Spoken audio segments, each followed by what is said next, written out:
Greetings, this is another Morimens video, but today I'm going to show you why I dub over my videos. This is the sound of me going through the video regularly. Uh, Probably skip through one, but I generally cough the shit ton throughout the run, yeah, because of my throat. So it's a lot better for you guys if I just record and dub over the video. So this is just a team showcase comp. This is with Castor. This is just the shield comp for this week because whatever. Castor's a very good unit. I was actually the first person who said it was good. Everyone else, when he released it, was trash. But again, as always, you can't have a final opinion on unit unless you play for him at least 6 hours. Castor is very good. He's one of the best Ultra units, and I admit that. He's very good. I use him on my teams because he does what Ultra can't do. Keep them alive. Because before Castor, Ultra was even more trash than it currently is. Because they just keep dying left and right because they have no real shielders compared to Blue or even other realms. Now, let me mute my video because it's just going to be me coughing the entire time because of my throat issue. So, here we go. So, the premise of this comp is just live. Castor is a very good unit to be placed in teams if you know that the enemy doesn't scale. So he could carry you alert 4, alert 5 D-type. I can do alert 5 on this, but I'm way too lazy this week. I'm very tired. I might go back and do alert 5 because I have really good relics this run. So the concept of this comp is on D-type or endgame content where the enemy doesn't scale. Because there are some enemies that scale off strength every X turn or scales off power, deals more damage progressively. But there are a lot of bosses. Well, not a lot. There are some bosses that don't scale. They just do a lot of damage every turn, but they don't do more damage, which is what Lily is. Lily does damage, like huge hits, but her huge hits doesn't get bigger, you know? So on bosses like that, Castor's a very easy auto win against those comps because you just live, you just stall out. Don't care if you take 50 million turns because you're playing Ultra. But you just put in a full shield comp. Again, there's a lot of variation in this. In this D-Tide, because it's Blue Relic, we use Sangha, we use Elise for the heals, and we use Pharaohs. Why we use these 3 units in particular? They are worthless in most comps outside of this comp.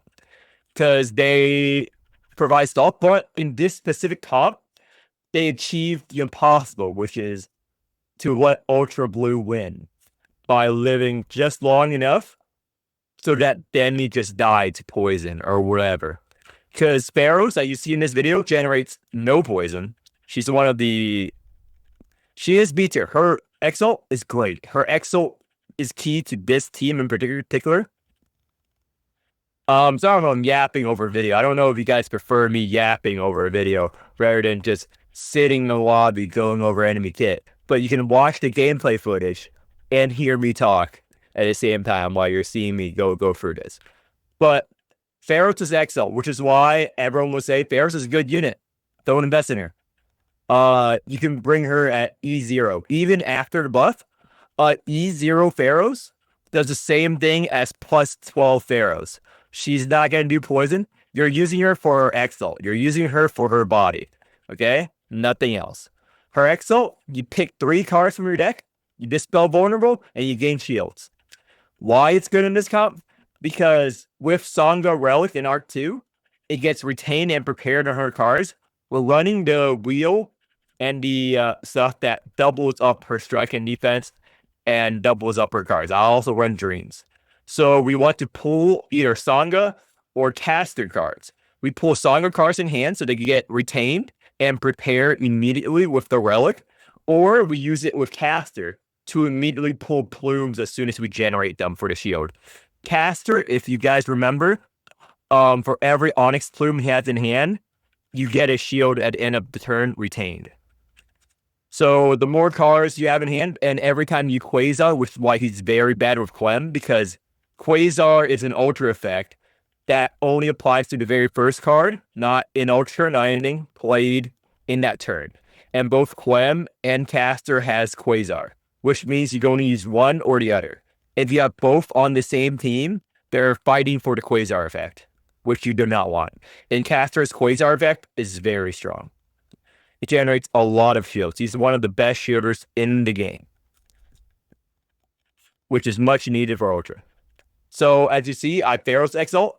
I picked 3 Castor cards. I Onyx Bloom. Since they're retained, it buffs my shield I get when I end turn. You don't have to play them. I sometimes play them and reshuffle my deck. Never. You draw 5 cards a turn. Now we're going to draw 3. It's going to be a waste, but the boss is going to die, which is why I kept the cards. I didn't want to play them, so I'm trying to let the boss live so I can get more Alimus and ST. That's how you're supposed to do endgame when boss deals so much damage. You need to prep your hand, you need to prep your Alimus gauge, you need to prep everything for the next battle. Endgame, you're all thinking about prepping. If you don't,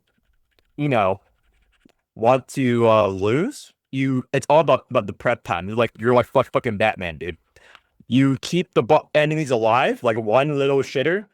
You keep them alive, feed them for an IV drip while you're torturing their friends, while you're building ST. You're like, okay, let's say you're a random person in Lemuria, okay? And notice that you have this shithead old trash neighbors move in. So when you're robbing their house, okay, you don't want to kill them right away because they're old trash, okay?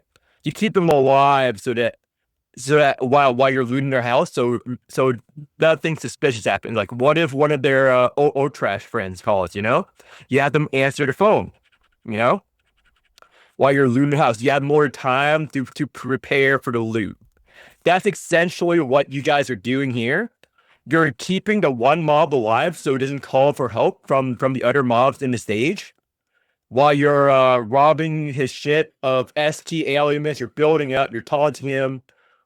It's all part of the game. You want to keep him alive. Some people say this is sadistic, but I don't make the rules here. This is just how it's played. Okay?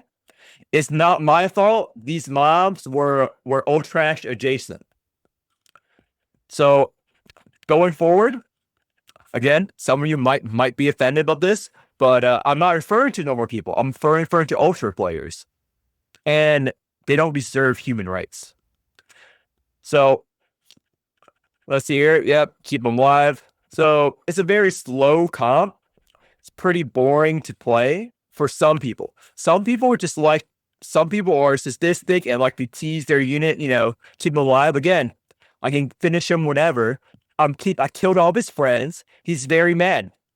It's like one of those animes, like a villain kills all their friends and taunts the last person. That's basically what we're doing, but with a purpose, Villains do it because they're sadistic. We're doing it to survive the next battle. So we're in the right. We did nothing wrong, okay? If anything, the horse is what's wrong. Okay? Like 700, we end turn, get the extra heals because we ended turn rather than killing him that turn. Now, I'm going over, I fight all the battles. Sometimes you don't want to fight all the battles. Sometimes if you know that a battle that you love, but we're playing a heavy sustain comp and we have cup, so we want to play all the battles, get the healing up. So since playing all the battles, I'm going to skip forward. We start off the boss, high HP, because we sell HP. We're at full health at the last shot. So we got all the relics. So the relics and the comp is carrying us. We don't have to do shit. All we have to do is live. We don't have to actively do damage, okay? We teased all of Lily's friends. We're just watching her slowly die to our poison. That is the goal of this comp. Because we generate more shields than she can do damage. So this is Ultra turn. Rouse everyone again. The new buff, new. It's like the buff a couple months ago. The more you rouse, the more poison and counter damage you do at the turn. This is a simple way of explaining it. So the more units you rouse all for, massive boost. Same thing. Pharaohs, I pick 3 cards to pull in hand, some Onyx Plumes, and immediately Stygian that I can use. So I decided to red stance. I might as well. I'm getting enough mana to play that Stygian, because every 3 cards, you get a Stygian play. And I'm using that. And yeah, 1200 shield, 500 damage taken. Lily can't do anything. She can cry and pout all she wants, but she won't do anything to us. We're just manhandling her. Or technically, it's one man and three eldritch entities here. Pharaohs is, I guess you consider she's like made out of plasma and shit, dude. There's like you would burn yourself touching her. Sangha is a crazy artist woman. Celeste is basically intangible in lore. So while you guys are watching this, I'm gonna narrate the lore of these characters in case all of you lore watchers. Pharaohs is actually secretly evil, like very evil, in her affinity story, which is you get from maxing out her affinity. It's hinted at she purposely drew the maps wrong or changed the maps in the Mythic University to lead sailors to their deaths. So she's giving wrong directions, so they sail around Lemuria and disappear Bermuda Triangle type of style. So she is a nice person, but she basically gives wrong directions on purpose, is her lore, to kill sailors and stuff for whatever reason. We don't exactly know. It's hinted at it's, for Lemuria, blah, blah, blah. Sangha, she turned herself into a statue.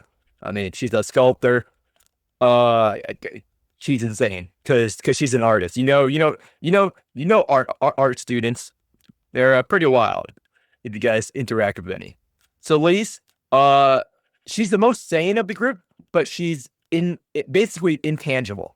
So what Mythic University does in her affinity story, they hold prayer sessions every week or every now and then, just to keep her tangible, because she runs off like faith energy or some shit, like typical Japanese or Asian lore, like powered by faith, one of those gods things.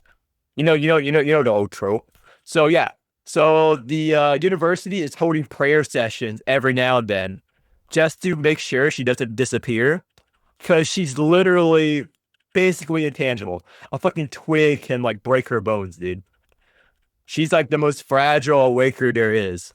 Like in her story as well, in her chapter, you're introduced to her. The guys try going to treat her intangible. Yeah, that is not fixed. She's still fucking almost intangible. She can disappear at any moment, dude.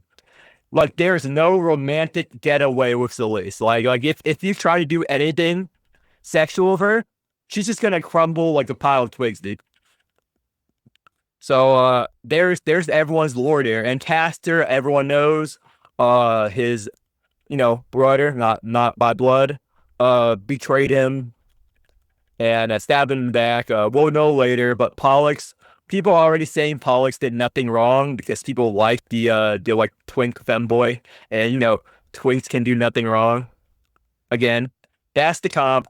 These 4 units.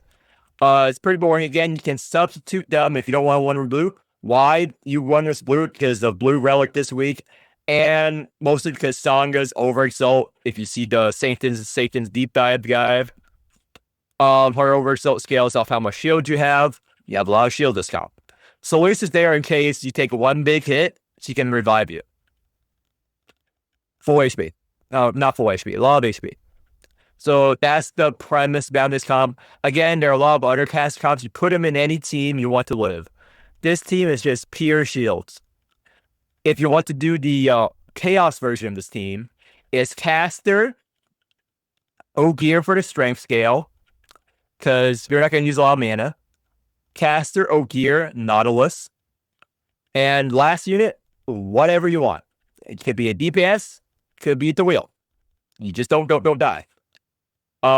It's not good for, super fast clears, but it's good if you are fighting a super tanky boss and that doesn't scale and you have no units left. You plop them on a team. You just live long enough that your 2 damage a turn will eventually kill the boss. So regardless, next video is the weekend. So I offer coaching. Just message me if I'm available. I'm gonna eat at a restaurant, so blah blah blah. And I'm gonna do some other stuff. I'm going to work on an update to the spreadsheet again. and I'm gonna work on additional videos. I know a lot of new players join this game, so comment below, people that are fans and actually made it through my rant this far. What you want me to work on next besides the spreadsheet? I'm either thinking about finishing the 10 commandments, the top 10 tips, but in Flair's fashion for Morimens. Finish that video, or another team comp video, more team comp videos for people to start out, or more Awaken reviews of past units like Tulu, G Murphy, Salvador. People are saying about that. Jenkins recommending what teams you put them on. Again, those videos I typically do a couple of hours run to refresh myself and go through all the meta comps. I ask people who actually run them and compile them all together and find the best ones to recommend to you. So those take more time than it thinks because there are a lot of comps and most of them are complete dog shit. To be honest, like they're stream whales. Like if you see a +7 DAF, you should not take anyone's word or advice. The comp needs to work at least +4 or lower. If it needs +12, +7 to work, it's a garbage comp.